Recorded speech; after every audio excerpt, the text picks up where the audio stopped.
I wonder where the Polar Express would have to go today, since temperatures in Michigan are going to soar the wind chill down below 30 below zero. I think the train would come here. Oh, you mean it's already here? Robert Teed on the other end of our AT&T line this morning, the owner of the Polar Express, and they do tours for families and kids right here in Michigan. Welcome to the program. Hi, how you doing? Good. I was just reading that in Sochi, Russia, where the Winter Olympic Games are going to take place, it's 50 degrees all this week. You would think it would be colder where the games are going to be, you know? Pretty crazy. Yeah, I'm not actually the owner of the Polar Express. All I did was rent the Polar Express. Oh, you rented it? Like for a party? Or how did that go?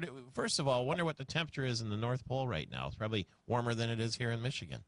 Actually, I think I read that yesterday that Alaska is warmer than Michigan right now. So you got to own it for a day, sort of, and they didn't let you drive it, did they? No. What it was, the Steam Railroad Institute owns the Polar Express, and they're up in Owasso, and they were doing a fundraiser to raise some money to fix the boiler, and they came up with this plan to rent the Polar Express. They said, hey, let's put it out there and see if anybody donates some money, and we can get the boiler finished up quicker. So I came forward with the money, and they said, you can have the train for the day. So I said, okay, well, I want to sell tickets and have a run up to Clare for the Irish Festival in March, and they agreed to that. So that's what we're doing. Where does it leave? Where do you board the Polar Express? This is a train that is just like the one in the movie, huh?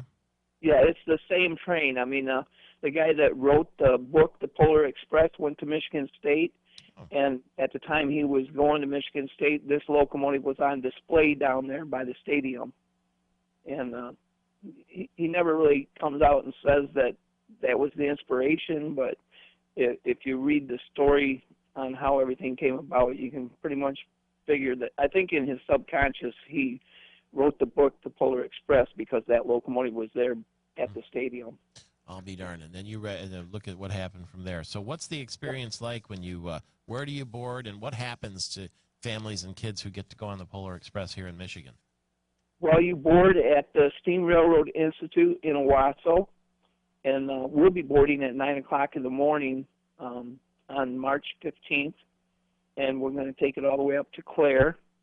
And on that day, Clare is having the Clare Irish Festival. So we're going to stay up there for 3 hours, and they're going to have all kinds of stuff going on. The town puts on the festival, and they'll have, probably some green beer up there and some good Irish food and maybe some Irish dancers. They have a parade up there, too, but I think the train will come in right after the parade, so I don't think we'll see the parade. Oh, that sounds like an absolute gas, and obviously, I know a lot of families go and do that at Christmas time, and it's a fun thing to have